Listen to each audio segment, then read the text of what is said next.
हमने कहा जी चले बताइए, लेकिन कहा कह क्या रहे हैं पहले ये तो पता चले। वो कहते हैं जी कह ये रहे हैं हम आपसे कि credit creation is expansion of deposits according to a bank, according to it, a bank can expand credit as multiple of their cash reserves. ये एक्सपेंशन है क्रेडिट क्रिएशन की, जिसके मुताबिक एक बैंक जो है वो अपने पास पड़े हुए कैश रिजर्व को मल्टीपल टाइम इन्हांस कर देता है, मल्टीपल टाइम एक्सटेंड कर देता है। So we can say simply that credit creation is a process by which a bank expand credit as multiple of their cash reserves, और कई गुना ज्यादा उसे जनरेट कर देता। सवाल ये है वो कैसे। देखिए जी, यहां पे एक एग्जाम्पल से इस बात को हम क्लियर कर सकते हैं।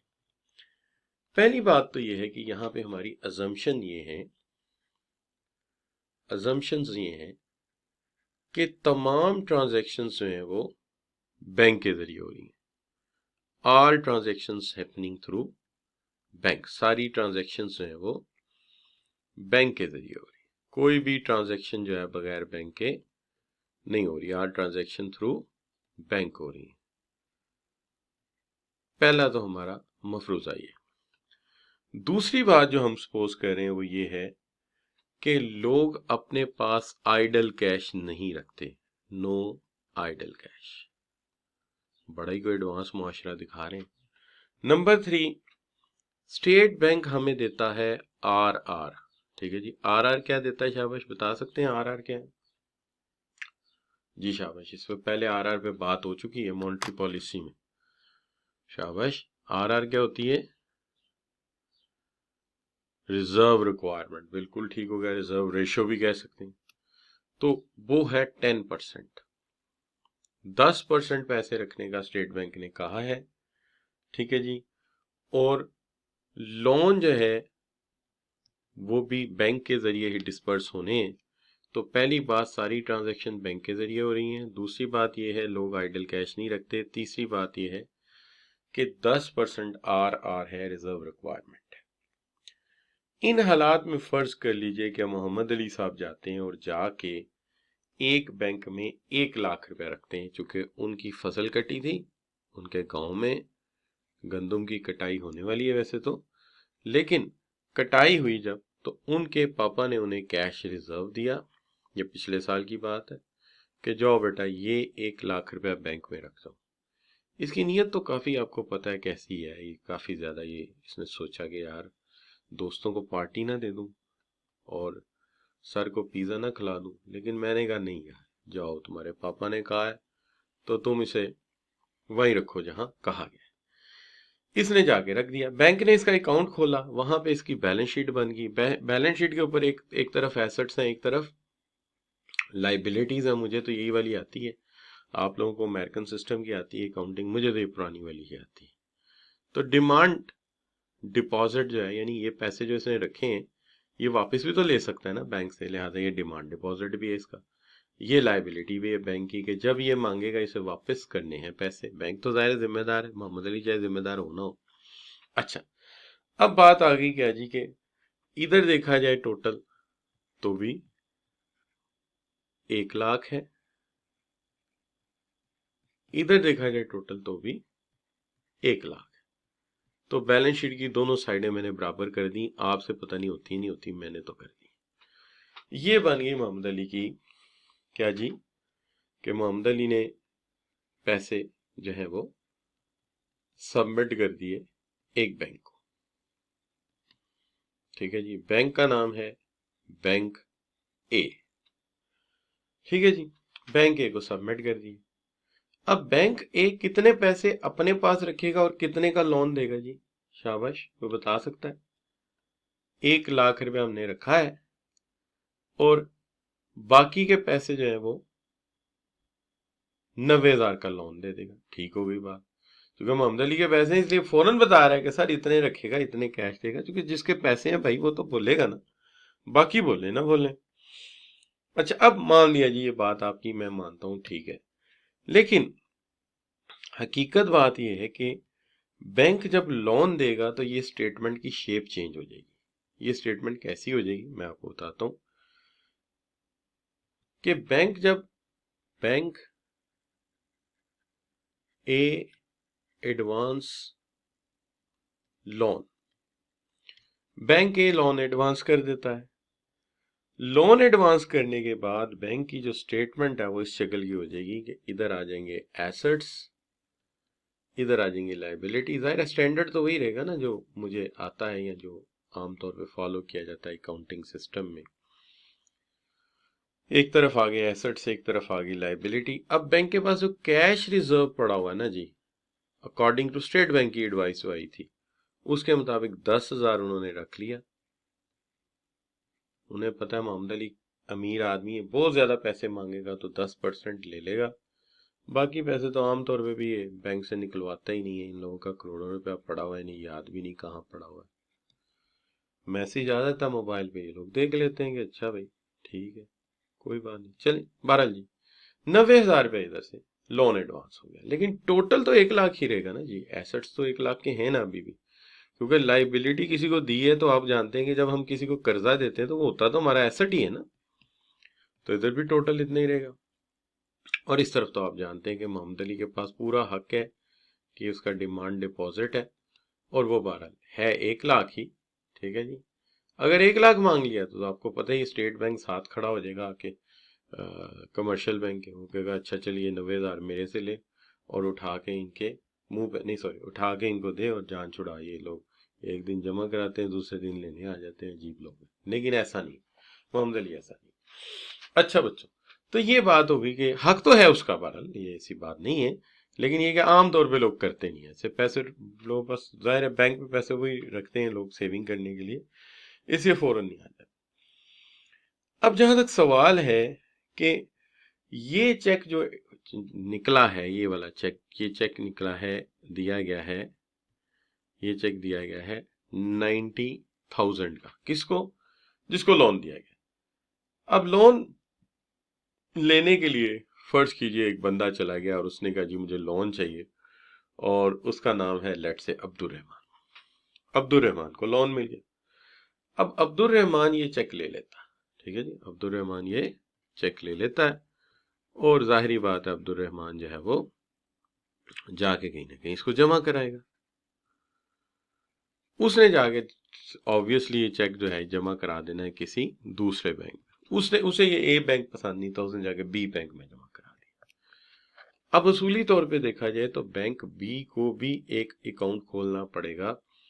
हालांकि अकाउंट 1 लाख ही आया है ना, लेकिन ये है कि 1 लाख के नतीजे में बी बैंक में भी एक अकाउंट खुल जाएगा, और वहां पे एसेट्स जाएंगे और लाइबिलिटीज होंगी, एसेट्स एंड लाइबिलिटीज। अब वहां पे क्या है, कैश, और उन्होंने भी आगे लोन दे दिया। फर्ज कीजिए उनसे लोन लेने आ गया कोई और बंदा, लेट से उनसे लोन लेने आ गया जी आगे अब्दुल कदीर आ गया जी। तो अब्दुल कदीर जो है वो पहुंच गया जी मुझे लोन चाहिए, मैंने नई मोटरसाइकिल लेनी है, और उसने कहा जी मुझे लोन दे दें 81,000 का, आजकल मेरा हाल 80,000 की है मोटरसाइकिल, 1,000 रजिस्ट्रेशन का मिल जाएगा। तो जनाब इस तरह ये लोन जो है आगे चला गया। तो ये लोन इन्वेस्टमेंट हो गई, ठीक है जी। ये 81,000 रुपया इधर आ गया जी, ये लोन हो गया। जाहिर है 90,000 का जो बनता है ना जी 10%, वो 9,000 बनेगा। 1 लाख का 10% बनता था। ये कैश रिजर्व रख लिया अकॉर्डिंग टू स्टेट बैंक, ठीक है जी। इधर 90,000 ही बनेगा टोटल, ठीक है जी, और इधर भी टोटल इतना ही रहेगा कि डिमांड डिपॉजिट जो है वो बन गए आपके, debt is 90,000, and again over here is 90,000। इस तरह अगर देखा जाए तो 1 लाख रुपए से अभी तक 1 लाख, और आगे 90,000, 1,90,000 हो गया। अब ये चेक आगे जाके बी कहीं और जमा करा देगा, बी जमा कराएगा तो जाहिर बात है आगे फिर लोन इशू हो जाएगा, इस तरह लोन जारी रहेगा। यानी मुख्तसरन बात ये रही कि लोन जो है वो एडवांस इस तरह होगा कि एक पहला चेक आया था 1 लाख का, बैंक ने खोल लिया अकाउंट, इसमें रख दिया।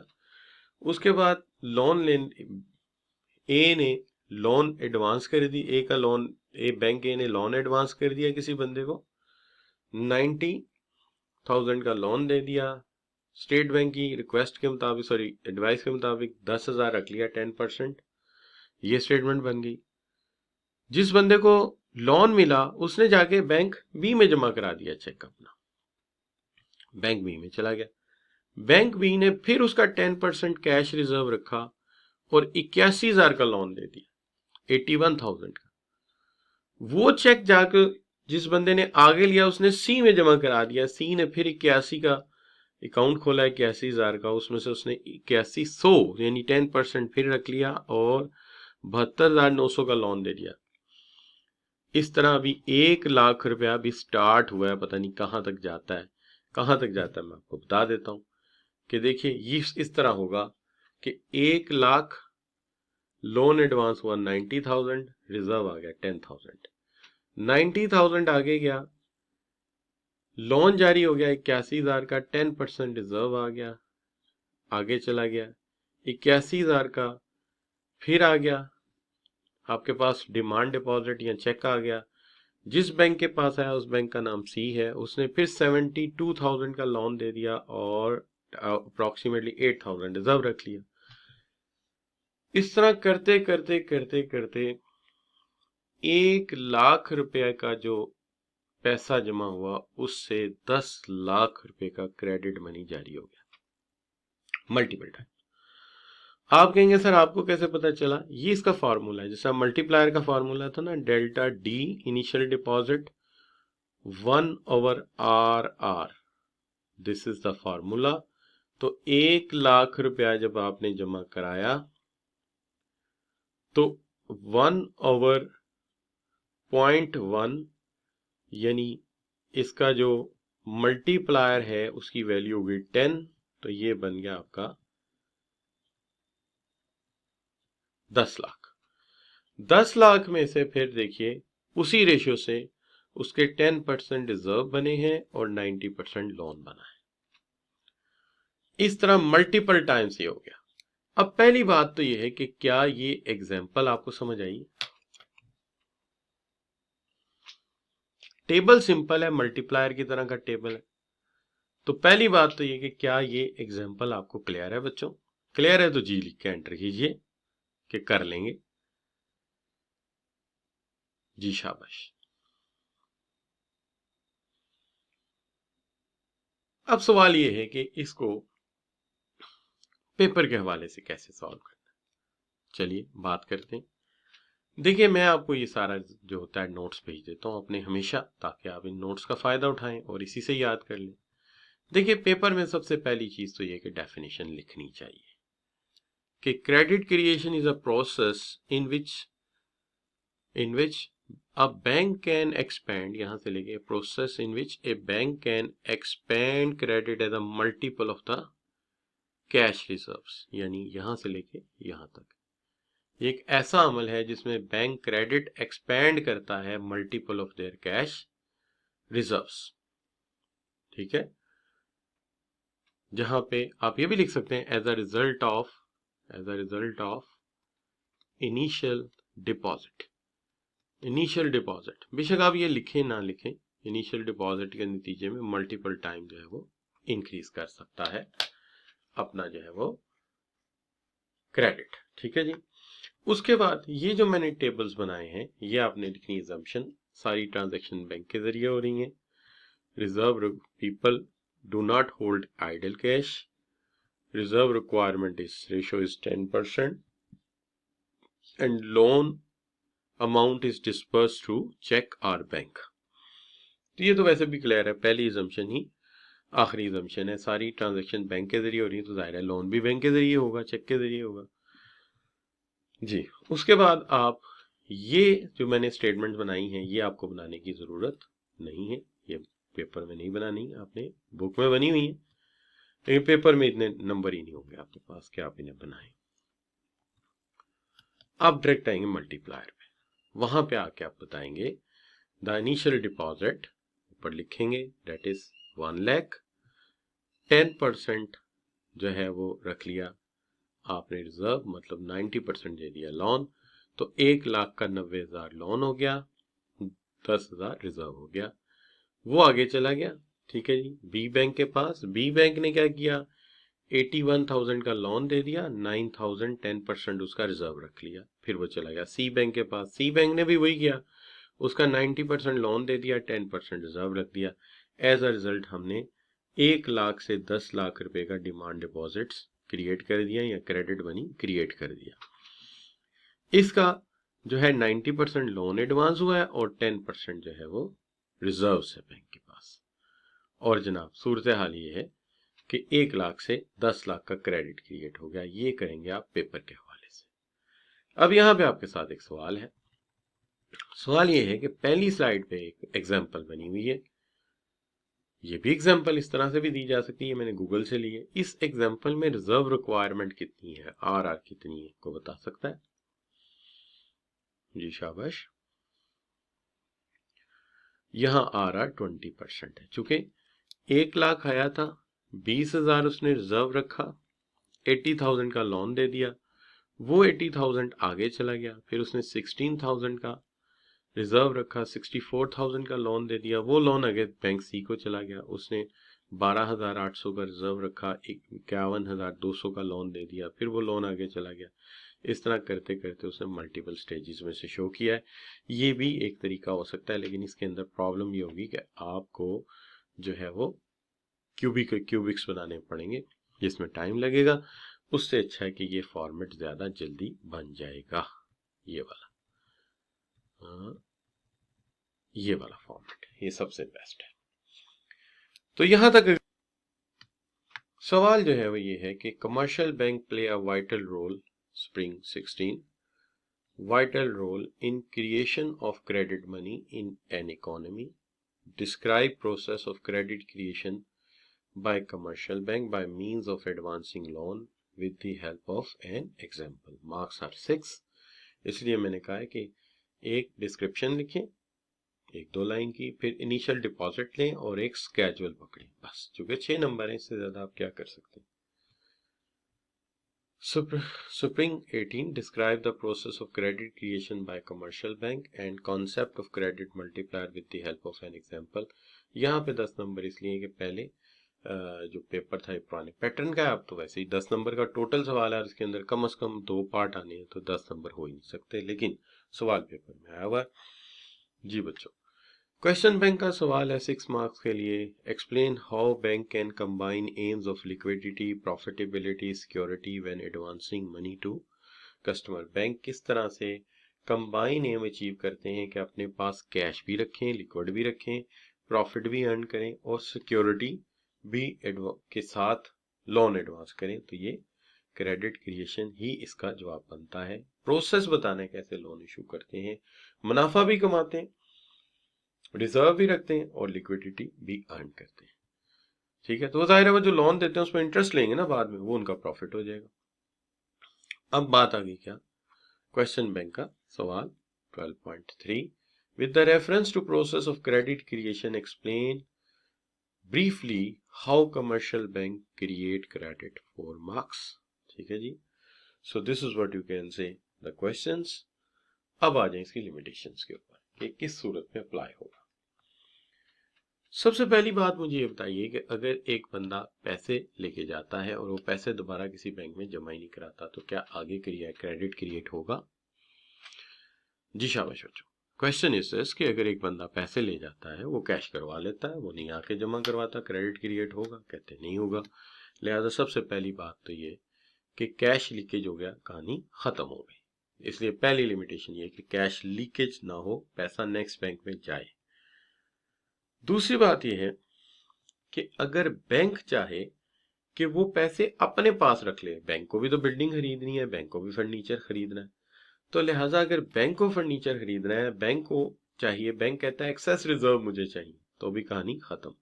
इसका मतलब है अगर पैसा क्लाइंट ने रख लिया तो भी कहानी खत्म, और पैसा बैंक ने रख लिया तो भी कहानी खत्म। बात तो एक ही है, दो ही पार्टी है ना, एक क्लाइंट है एक बैंक है। तो अगर बैंक ने पैसा रख लिया तो भी स्टोरी फिनिश हो गई, और अगर पैसा क्लाइंट ने रख लिया तो भी स्टोरी फिनिश हो गई। तो story in the both of sides finish हो जाएगी। क्लियर बच्चों? तो स्टोरी जो है फिनिश हो जाएगी दोनों सूरतों में, चाहे पैसा बैंक ने रखा है चाहे पैसा क्लाइंट ने रखा। ठीक हो गई जी बात। तीसरी चीज ये है कि जनाब, अगर साइज ऑफ रिजर्व रिक्वायरमेंट बहुत बड़ा रख दिया जाए, ये तो आप पढ़ के आए, मैं ये कहता हूं कि इसमें 10% रिजर्व रिक्वायरमेंट था, अगर स्टेट बैंक इसे 50% कर दे तो बताइए क्रेडिट क्रिएशन ज्यादा होगी कि कम होगी? जी शाबाश। क्रेडिट क्रिएशन कम हो जाएगी, इसलिए रिजर्व रिक्वायरमेंट भी एक लिमिटेशन है। तो दो लिमिटेशन, पहली क्या है, क्लाइंट ने पैसा लिया लेके निकल गया, खत्म हो गई बात। बैंक ने पैसा लिया हड़प कर गया, बात खत्म हो गई। या स्टेट बैंक ने रिजर्व रिक्वायरमेंट बढ़ा दी तो भी कहानी आधी रहेगी, आधी कहानी फिनिश होगी। पहले अगर फर्ज कीजिए इनिशियल अमाउंट ऑफ डिपॉजिट बहुत छोटी है, एक बच्चा जाता है जाके 10 रुपए जमा करा देता है, क्या कोई लोन लेगा, क्या कोई करेगा, क्या ख्याल है? तो अगर बहुत छोटा इनिशियल डिपॉजिट आता है तो क्या चलेगा मल्टीप्लायर, मनी मल्टीप्लायर? क्यों जी?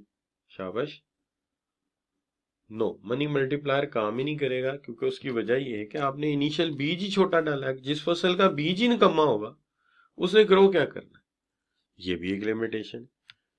ठीक है जी। अब उसके बाद मुझे एक बात बताइए, आप बैंक से लोन लेने जाते हैं, बैंक आपसे पूछेगा कि भैया लोन दे देते हैं, ठीक है जी, लेट्स से अब्दुल रहमान जाता है, लोन दे देते हैं, लेकिन ये बताओ लोन के बदले तुम क्या दोगे? तो लोन जो है वैसे ही बैंक लोन दे देते हैं, कुछ रखता है उसके बदले में, क्या ख्याल है? क्यों जी? हम जाएं और बैंक ऐसे ही लोन दे देगा? नहीं, बैंक भी तो कोई सिक्योरिटी मांगेगा, कोई वारंटी मांगेगा, कोई प्लेज मांगेगा। लिहाजा ये भी जरूरी है कि अवेलेबिलिटी ऑफ क्वालिटी सिक्योरिटी भी आपके पास। ठीक है जी। आप कहें जी मेरे पास ना तो घर है ना गाड़ी है ना कुछ भी नहीं, तो वो कहेंगे भाई ना लैंड है ना गाड़ी है ना घर है, तुम्हें लोन कैसे मिलेगा? लिहाजा ये भी जरूरी है कि वो हमके पास कुछ सिक्योरिटी रखने के लिए कोई चीज हो, तो फिर ही लोन मिलेगा। क्या हाल है बच्चों? अब पहली बात यह है कि इसके अंदर हमने कहा जी कि क्लाइंट पैसे लेके चला गया तो कैश लीकेज हो जाएगी, कहानी खत्म हो जाएगी। बैंक ने आगे लोन ना दिया तो भी कहानी खत्म हो जाएगी। रिजर्व रिक्वायरमेंट बढ़ा दी स्टेट बैंक ने तो कहानी आधी रह जाएगी। Total amount of initial size of cash अगर छोटा है तो कहानी नहीं चलेगी आगे, और अवेलेबिलिटी ऑफ क्वालिटी सिक्योरिटी नहीं तो भी स्टोरी फिनिश हो जाएगी। ठीक है जी। तो ये भी तो जरूरी है ना, क्या ख्याल है? इसके बगैर तो काम नहीं चलेगा। तो यहाँ पे बच्चों सिक्योरिटी का मतलब ये है कि कोई चीज प्लेज रखो, कोई चीज जो है जमानत के तौर पे, तो तभी बात बनेगी ना। अच्छा बच्चों, तो ये बात भी क्लियर है? क्लियर है तो जी लिख के एंटर कर जा सकते हैं। चलिए जी, सवालात क्या हो सकते हैं? देखिए पहला सवाल तो ये हो सकता है आपके साथ, ये मैंने गूगल से लिया था, लीकेज वगैरह सारे एक ही जगह लिखे हुए, आप देख लीजिएगा। अच्छा जी, एक तो स्प्रिंग 16 का ही सवाल है, ठीक है, 6 मार्क्स का ए पार्ट कर लिया था आपने। Briefly discuss any 4 factor which might limit the commercial bank's ability to create credit money in an economy. 4 पूछे गए हैं, मैंने इसलिए 5 एक कर दिए थे कि 4 आप आसानी से लिख रहे हो, तफसील उसकी मैंने बड़ी मुनासिब रखी थी। अच्छा जी, उसके बाद इसी तरह का सवाल बाद में भी आया है, लेकिन मैंने कहा यार सेम सवाल है, फायदा कोई नहीं है। और ये सवाल आपके क्वेश्चन बैंक का, जिसके अंदर 6 मार्क्स के लिए पूछा गया है, explain how bank create credit. ठीक है जी, एक तो ये बता दो, and the limitations of this ability, इस एबिलिटी की लिमिटेशंस क्या है ये बयान कर दो। इस तरह से ये सवाल पूछा जा सकता है। मेरे ख्याल में अगर अब ये सवाल आता है तो ये सवाल 2 पार्ट में होगा, जैसे कि यहाँ पे इन्होंने किया है कि पहला हिस्सा 6 मार्क्स का, दूसरा हिस्सा 4 मार्क्स का। इसी तरह मेरे ख्याल में इसके 6 मार्क्स होने चाहिए और इसके 4 होने चाहिए, तभी मजा आता है, वरना मजा नहीं आता। क्लियर जी? अब याद रहे कि ये जो सवालात हैं ये बड़े मजे के सवाल हैं। इसके अंदर total amount of initial cash अभी कर देते हैं बेटे।